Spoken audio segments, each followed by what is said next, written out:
Chen. And I'm Abby. We're so excited to have you here as we dive into another important conversation about sustainability, the Christian faith, and philosophy. Today's episode focuses on responsible consumption and production, the 12 Sustainable Development Goals, or SDG 12. That's right, Abby. What makes this discussion even more meaningful is that we're exploring it through the lens of Filipinos, the Christian faith, and philosophical perspectives. How do our choices as consumers and producers reflect our responsibility as stewards of God's creation? How can we ensure a better future for the next generations? And what do philosophical evolutions teach us about ethical consumption and sustainability? These are big questions. To help us answer them, we have some incredible guests joining us today. But before we introduce them, let's first talk about why SDG 12 is so important, especially in the Philippines. The Philippines is a beautiful country blessed with rich natural resources, but we also face serious environmental challenges: plastic pollution, food waste, and unsustainable business practices. Exactly, Gretchen. Did you know that the Philippines is among the top contributors to plastic waste in the ocean? At the same time, we also struggle with food insecurity. Yet so much food is wasted every single day. That's why SDG 12 is crucial. It calls for sustainable consumption and production patterns, which means using resources efficiently, reducing waste, and making mindful choices as individuals, businesses, and communities. As Christians, we believe that we are stewards of God's creation. The Bible reminds us in Genesis 2:15 that the Lord placed Adam in the Garden of Eden to work it and take care of it. Being responsible is how we consume and reduce, is part of our mission as caretakers of the earth. From a philosophical perspective, thinkers like Aristotle emphasize the importance of virtue ethics, living a good life in moderation and wisdom.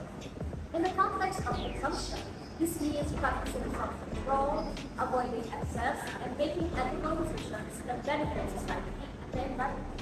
And modern philosophy also has much to say about sustainability. Existentialist thinkers remind us that our choices define not just ourselves, but also the world that we live behind.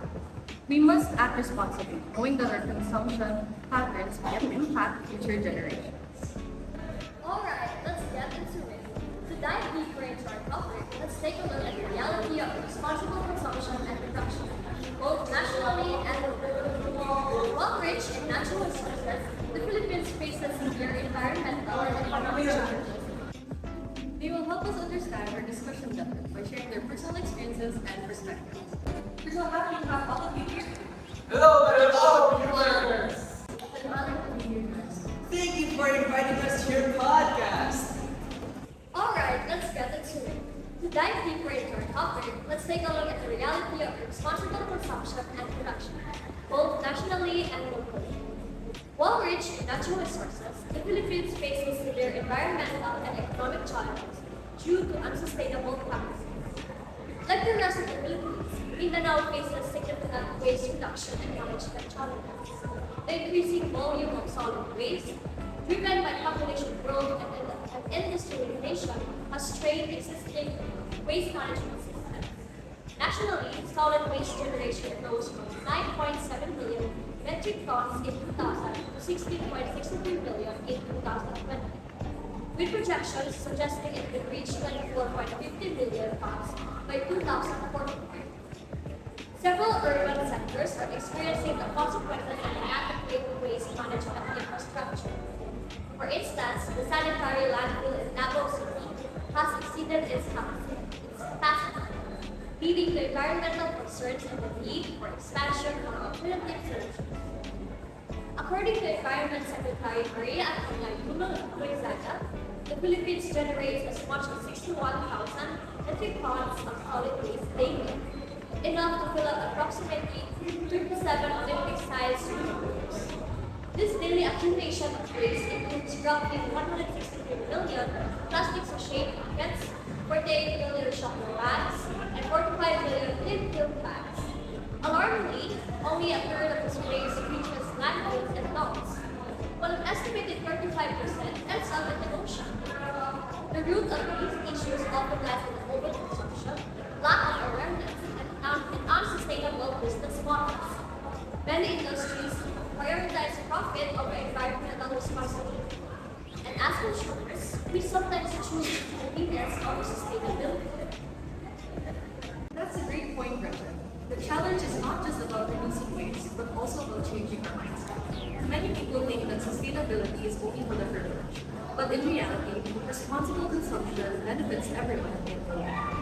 As we move forward, I'd like to ask our guests, Zeki and Paul, about their personal experiences and perspectives on this social issue. What challenges have you encountered in promoting responsible consumption and production, and how did you overcome them? Personally, one challenge I faced was the excessive use of plastic bags, straws. Yeah, paper bags. So, like many people, I didn't realize, like many people, I didn't really realize the consequences of what I was doing. So, But when I realized it, I switched to using a water bottle. I don't have a time for it. Yeah, that's it. That's a great example, Zeki. Paul, what about you? What challenges have you faced, and how did you overcome them? For me, it was dealing with food waste. Growing up, I saw a lot of perfectly edible food being thrown away, both at home and restaurants. It bothered me, so I started small by reducing my own waste, planning meals, composting, and encouraging my family to do the same.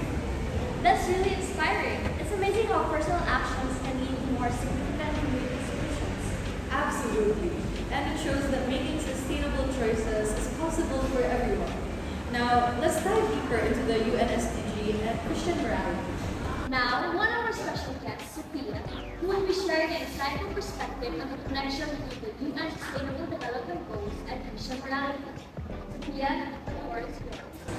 Thank you, Greg. It's great to be here. Sophia, many people may not immediately see the link between SDG 12 and Christian morality. Could you explain how the two are connected, particularly in relation to conscience, the human person, authentic human freedom, the authentic image of God, and being men and women for others? Absolutely. At the core of this the principle of stewardship, taking care of God's people. Christian morality teaches us to call to act with conscience, meaning we must take ethical decisions that consider us not ourselves, but also the greater good. The human person is created in the image of God's likeness, which means we have the responsibility to reflect His goodness in how we treat the environment and each other. Authentic freedom isn't just about what you want. It's about taking good, just, and sustainable choices where we consume responsibly. We exercise true freedom by choosing what is right over what is convenient. And finally, man for others reminds us that we should only think about our own comfort, but also think the welfare of others, especially the poor and the future generations who will be affected by our choices today. Sustainable living is more like an obligation and not just an environmental issue. That's a powerful insight, Sophia. How can people integrate these values into their daily lives? Simple. Habits like reducing waste and ethical brands, like what Paul and Debbie did. They managed to do something about what actions and advocating sustainable policies are ways to live in our faithful to actions. Now that we've explored the moral dimensions of sustainability, let's dive into how the Bible guides us in responsible consumption and production. The Bible, both in the Old and New Testaments, teaches us the value of stewardship, moderation, and caring for creation. Sophia, can you share with us how biblical teachings align with SDG 12? Yes, the Bible simply tells us to be good stewards of the earth. In Genesis, God commands Adam and Eve later of the creation. Not to expand. Proverbs speaks about avoiding wasteful and practicing generosity. In the New Testament, Jesus emphasizes sharing resources, caring of the needy, and living safely. His values perfectly align with SDG 12, responsible consumption and sustainability. That's a great insight, Sophia. Zaki, how did you see these biblical principles applying to the plastic consumption issue you mentioned earlier? I think it's all about accountability. Because God gave us His world and we're responsible for it. If we keep up these unsustainable actions, we'd be like the shepherds. And I also think about the principle loving your neighbor, because it's not just us living in this world, but there's also future generations.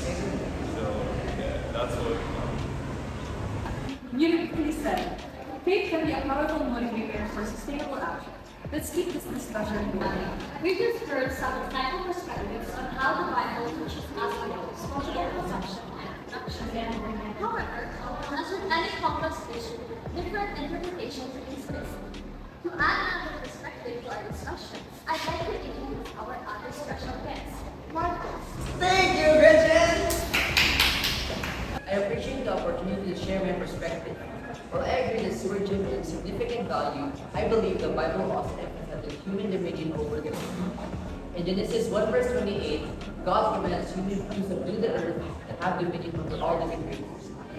This is often interpreted as divine permission for resource use without strict limitations. While wastefulness is not encouraged, I believe the focus should be on kingdom progress and economic growth rather than restricting consumption. You have an interesting point, Marcos. However, it argues that the domain should not be inclusive expression. The Bible teaches us to be accountable. In Luke 12, verse 48, it says there, to whom it will be given, which will be required. If we misuse God's creations without considering our consequences, are we failing as caretakers? That's a fair argument, Sophia, but I think it's also about balance. Yes, we should take care of the earth, but we must also consider economic realities. Many industries depend on production and resource use to save livelihoods. Policies that over-restrict consumption and production might harm developing countries like the Philippines more than they have. Those are two compelling interpretations. So, Sophia, how do you respond to Marcus' point that limiting consumption is negatively impacting economic growth? I think responsible consumption doesn't mean stopping progress. It means innovating and finding sustainable ways to grow. For example, investing in renewable and energy and sustainable businesses practices that actually create more jobs and economic opportunities. The Bible teaches us on justice and compassion. Also reminds us that economic growth should not come at the expense of the environment and vulnerable communities. I do believe there's a balance to be found. I just think that sometimes environmental movements can lean too heavily on regulation, which might make it harder for industries in developing nations to grow. Instead of strict limitations, I advocate for more incentives for sustainable practices rather than penalties. Wonderful. This has been an eye-opening discussion. It's great to see different perspectives engaging in a respectful and meaningful conversation. The key takeaway here seems to be that responsible consumption and production should not only be about restrictions, but also about finding innovative solutions that balance sustainability and economic growth. Now, let's take this discussion even further by exploring how the human SDG connects with philosophy. We'll dive into philosophical concepts such as environmentalism, the philosophical enterprise, man's search for meaning, primary and secondary reflection, human freedom, and infinite responsibility. How does philosophy challenge us to think critically about sustainability? How do different schools of thought shape our understanding of responsible consumption? And what insights can we gain from great thinkers about our moral obligations to the planet and future generations? To help us answer these questions, we'll hear from Marcus again, who will share his insights on how philosophy provides valuable frameworks for understanding and addressing the challenges of responsible consumption and production. Marcus, take it away. Thank you, Abby. Philosophy has been a long tool for understanding the deeper meaning of our actions and responsibilities.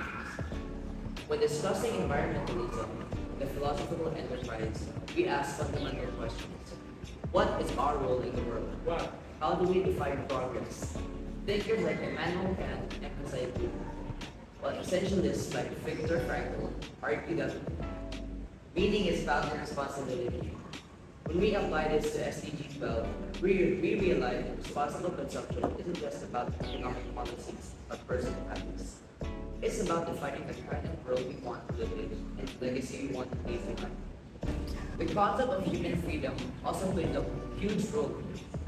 John Paul Sartre tells us that we are radically free to make choices, but with that freedom comes infinite responsibility. In the context of sustainability, This means that while we have the power to consume and produce as much as we wish, we are also responsible for ensuring that our choices do not harm others, future generations, or the planet's welfare. Another key is a primary and secondary reflection. As discussed by Gabriel Marcel, primary reflection is an analytical and focuses on technical solutions, while secondary reflection goes deeper, considering the human and ethical dimensions of an issue. If you only use primary reflection, you might see STD develop in the set of rules and regulations.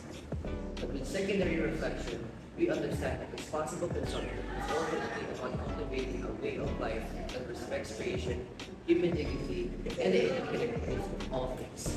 That's fascinating, Marcus. So, essentially, philosophy challenges us to think beyond the surface and recognize that responsible consumption is not just a policy, but also a moral and existential one as well. Exactly, Adam. And by understanding our different responsibilities, we lead to more ethical, thoughtful, and sustainable ways of living. Such insightful points, Marcus. This discussion really highlights how philosophy deepens our understanding of sustainability. Stay with us as we continue this conversation and hear more perspectives on how we can integrate responsible consumption and production in our daily lives.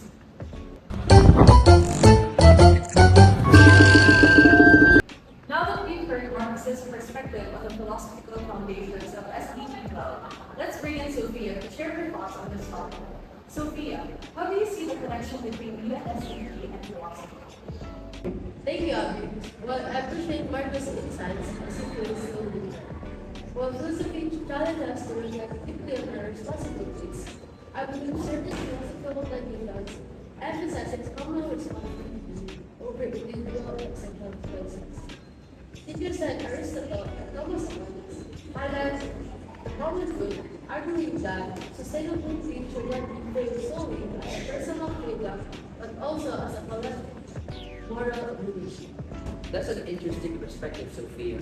But don't you think placing too much emphasis on collective responsibility risks diminishing individual accountability? Existentialist thinkers would argue that actual change begins with personal decisions. We risk stagnation if we wait for systematic changes without embracing personal responsibility. I agree that personal responsibility is key, but true sustainability requires systematic and significant changes. Historically, societal transformations have proven collective moral conscience shapes not just individuals' choices. This is such an insightful debate. What I'm hearing is that both individual and collective responsibility are crucial in addressing SDG problem. Maybe the real solution lies in integrating both perspectives. That's a fair point, Abby. It seems both perspectives can coexist in sustainable future. Absolutely. A necessary approach is essential. Well said. Stay with us as we wrap up our discussion with some final reflections on how we can apply these insights in our daily lives.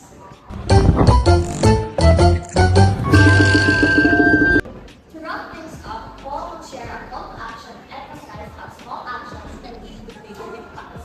Paul, over to you. Thanks, Gretchen. One of the most important takeaways from today's discussion is that change starts with us, whether reducing single-use plastic, being mindful of what we purchase, supporting sustainable business, or simply spreading awareness. Every small steps contributes to a more significant movement. We don't have to be perfect, but we do need to be intentional. Personally, I've been making small but impactful change in my daily life, like bringing reusable containers, buying local products, and advocating for waste reduction in my community. That is such a powerful message, Paul. We all have a role to play in creating a more sustainable world. It's not about doing everything at once, but about making conscious, meaningful choices that align with our values and responsibility to care for our planet. Before we officially close, let's take a moment to summarize today's key takeaways.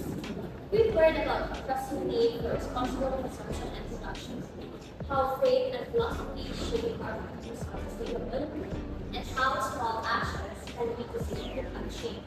That's right, Greta. And we're so grateful for our guests over here today who shared their insights. Before we sign off, love to hear any final thoughts or words of encouragement from our panel. Sustainability is not just an obligation. It is an opportunity to live with purpose and integrity. Let's embrace it with open hearts and minds. Critical thinking is key. Let's challenge ourselves to find solutions and balance responsibility with individual freedoms. Even the smallest actions count. Think mindfully and choose wisely. Be the change you wish to see. Start today, start small, but start. Thank you all for those words of wisdom. Until next time, stay mindful, sustainable, and keep making a difference. Bye for now.